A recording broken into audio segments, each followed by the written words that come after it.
важен ваш голос. Министр иностранных дел Украины Дмитрий Кулеба провел встречу с национальным лидером крымских татар Мустафой Джемилевым, с главой Меджлиса крымтатарского народа Рифатом Чубаровым и представителями Меджлиса. Они обсудили взаимодействие по деоккупации Крыма и создание крымской платформы. Ми маємо спільні погляди і рішучість робити те, у що віримо. Якщо ми, Україна, не будемо штовхати вперед справу деокупації Криму, ніхто у світі не буде робити це за нас. Литва поддерживает создание украинской международной крымской платформы и планирует принять участие в ее деятельности. Об этом сообщил посол Литвы в Украине. Вот что он сказал. Литва підтримує рішення України створити міжнародну кримську платформу і планує брати участь у її діяльності. Ми згодні з думкою Києва, що ця ініціатива допоможе консолідувати політику невизнання, протистояти мілітаризації Криму, стежити за ситуацією з правами людини і екологією, піднімати інші невідкладні проблемні питання, що виникають через окупацію Криму. С нами сейчас на прямой связи председатель Меджлиса крымтатарского народа Рифат Чубаров. Рифат ага, салям алейкум. Рифат ага, расскажите подробности о встрече с министром иностранных дел Украины Дмитрием Кулебой.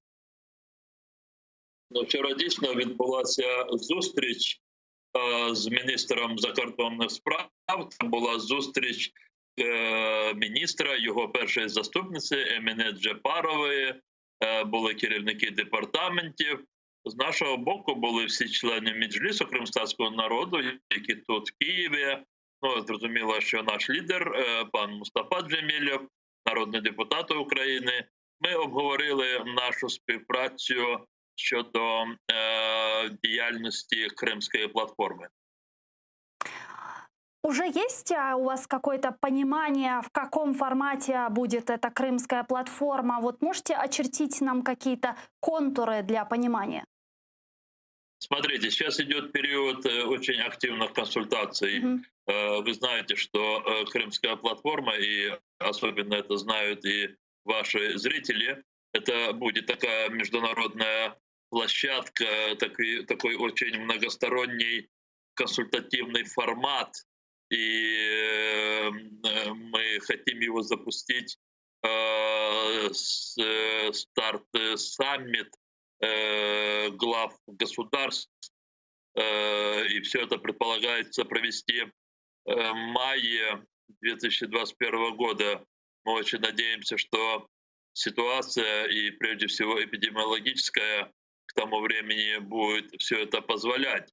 И период консультаций и таких и многосторонних, и двусторонних, конечно, лучше ничего не детализировать. Могу просто сказать то, что по всем тем вопросам, которые мы вчера обсуждали, мы, в общем-то, были полными единомышленниками. У нас не было, скажем, каких-то дискуссий вокруг тех предложений, которые высказывали члены Меджлиса, или те позиции, которые озвучивал министр иностранных дел Украины или члены его команды.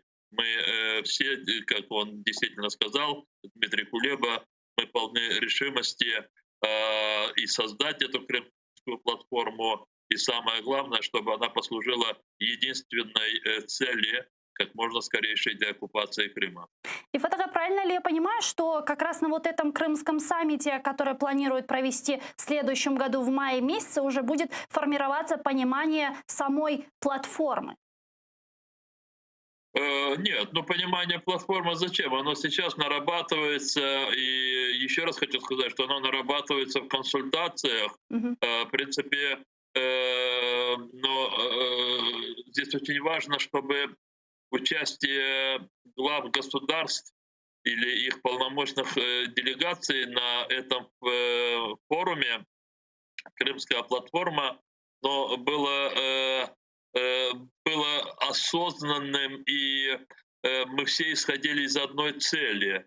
И поэтому нет, мы подойдем к саммиту глав государств с определенными наработками. Сейчас идет обсуждение, что это будут за наработки. И поэтому я, видите, о них пока не хотел бы говорить. Это встречи, знаете, самые сложные в этом мире в сфере дипломатии — это встречи глав государств. Сложнее ничего не бывает. И поэтому здесь очень важен каждый нюанс, начиная от того, как будет называться этот документ, если стороны согласятся, что необходим будет какой-то итоговый документ этой встречи, и начиная от того, что в этот документ будет входить.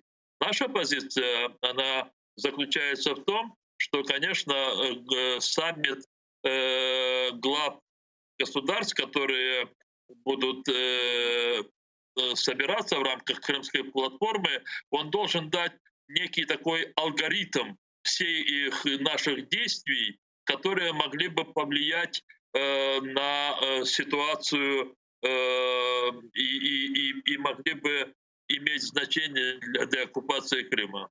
Обсуждали ли возможное участие России в данной платформе, в данном саммите?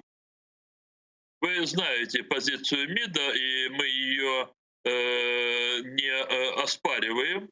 Она такая, что Россия будет приглашаться в число участников Крымской платформы, но отказ ей, да, нежелание ее участвовать, если такое нежелание будет озвучено, оно не будет являться причиной, чтобы Крымская платформа не состоялась. Как вы считаете, можно ли в рамках Крымской платформы по деоккупации полуострова каким-то образом вынудить Российскую Федерацию сесть за стол переговоров? Потому что мы понимаем, что сейчас добровольно она не согласится садиться за стол переговоров и обсуждать Крым. В принципе, это их рефрен, они об этом постоянно говорят, что тема Крыма для них закрыта. Крымская платформа — это, знаете, такая площадка координации усилий. Если удастся в ходе этой координации убедить членов различных международных организаций, которые наделены полномочиями принятия решений, как рекомендательного, так и обязывающего характера, то можно сказать в ответе на ваш вопрос, что да, может быть, удастся Россию заставить не просто сесть за стол переговоров, а выполнять нормы международного права. Но вы знаете, что такие международные организации, они общеизвестны, и пока они находятся в определенном в определенном затруднительном положении, можно сказать, даже коллапсе. Если это будет решение Совета Безопасности ООН, оно будет носить обязывающий Россию характер. Это практически невозможно, потому что Россия является постоянным членом Совета ООН, но это могут быть решения, принятые в рамках ОБСЕ.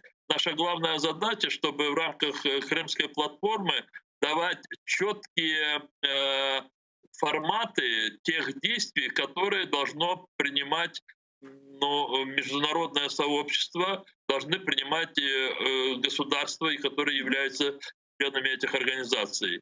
Посмотрим. Какое непосредственное участие будет принимать представительский орган в Крымской платформе? Крымских татар. Но мы вчера нашу позицию озвучили, и она, мне кажется, для всех понятна. Вы знаете, мы вообще себе не представляем, как можно говорить о Крыме сегодняшнем, о Крыме завтрашнем, вне доли судьбы будущего крымско-татарского народа, Безусловно. коренного народа Крыма. И, соответственно, мы сказали, что наш принцип, он звучит таким образом: ничего про Крым, ничего о Крыме без крымско-татарского народа. И эта позиция мне представляется всем понятна. Вы должны, ваши зрители, наверное, знают, может быть, из наших некоторых сообщений, что касается Крымской платформы. Разумеется, мы в первую очередь встретились и взаимодействуем с Министерством иностранных дел Украины, поскольку они выступили с инициативой его создания.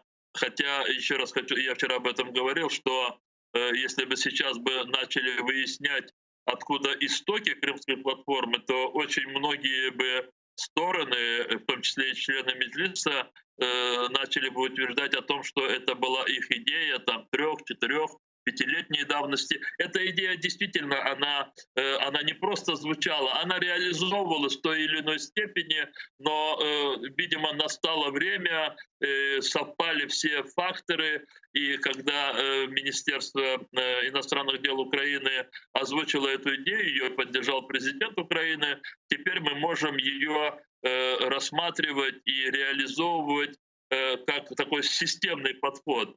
Я могу сказать, что и Мустафа Ага, и члены Меджлиса, мы, начиная с 2014 года, совершили ряд специальных визитов, теперь уже можно об этом говорить, и в арабские страны, и в страны, где преобладающее мусульманское население, для того, чтобы максимально вовлечь их в защиту территориальной целостности и суверенитета украинского государства и поддержки крымско-татарского народа. Мгм. И, разумеется, эту линию мы дальше будем продолжать.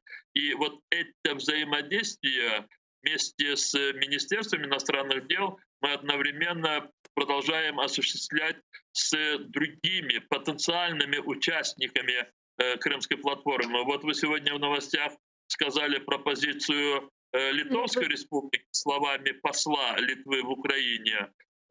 Буквально недавно мы разговаривали, скажем, с послом Латвии, и мы согласовали наши позиции в рамках Крымской платформы. Мы продолжаем такие встречи с другими послами. Для нас, еще раз хочу повторить, очень важно два принципа. Это восстановление государственного суверенитета украинского государства над Крымом, и это такое развитие Крыма в составе украинского государства, которое теперь бы абсолютно исключало бы будь какую опасность для его коренного народа. И поэтому все проблемы, связанные с сегодняшним положением Крыма, с его будущим развитием в составе украинского государства, обязательно не просто с учетом интересов крымско-татарского народа как коренного народа Крыма,